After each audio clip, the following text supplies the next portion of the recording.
পার্বত্য জেলার রাঙামাটিতে বেড়েছে পর্যটকদের সমাগম। আরও জানাতে সরাসরি যুক্ত হচ্ছেন আমাদের সহকর্মী মিশু মল্লিক। মিশু, কোন কোন স্পটে পর্যটকদের সংখ্যা বেশি দেখতে পাচ্ছেন, সার্বিক চিত্র জানাবেন।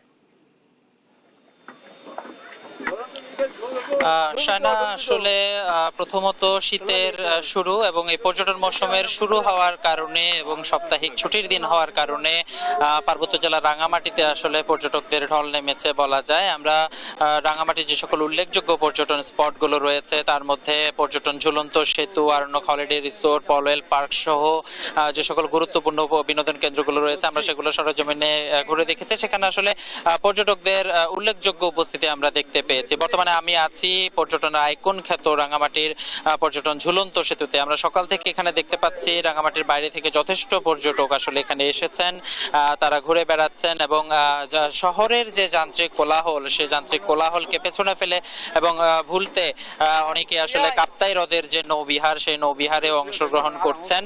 আমরা কথা বলেছিলাম রাঙামাটি পর্যটন কর্পোরেশনের ব্যবস্থাপক আলোক বিকাশ চাকমার সাথে। তিনি বলেছিলেন যে তাদের যে হোটেল এবং মোটেল রয়েছে সেখানে প্রায় বর্তমানে শতভাগ বুকিং রয়েছে।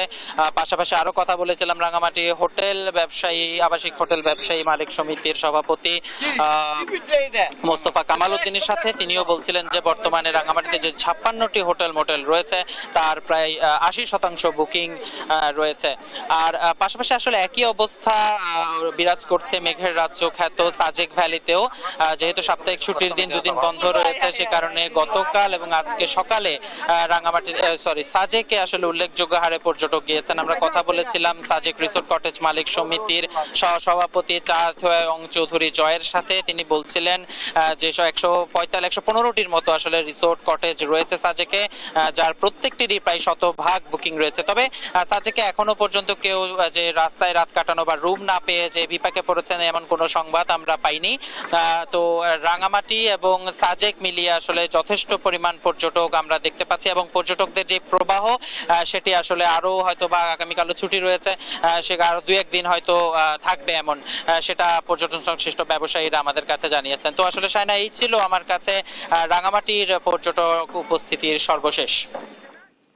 ধন্যবাদ মিশু। রাঙামাটি থেকে পর্যটক সমাগমের বিস্তারিত নিয়ে জানাচ্ছিলেন আমাদের সহকর্মী মিশু।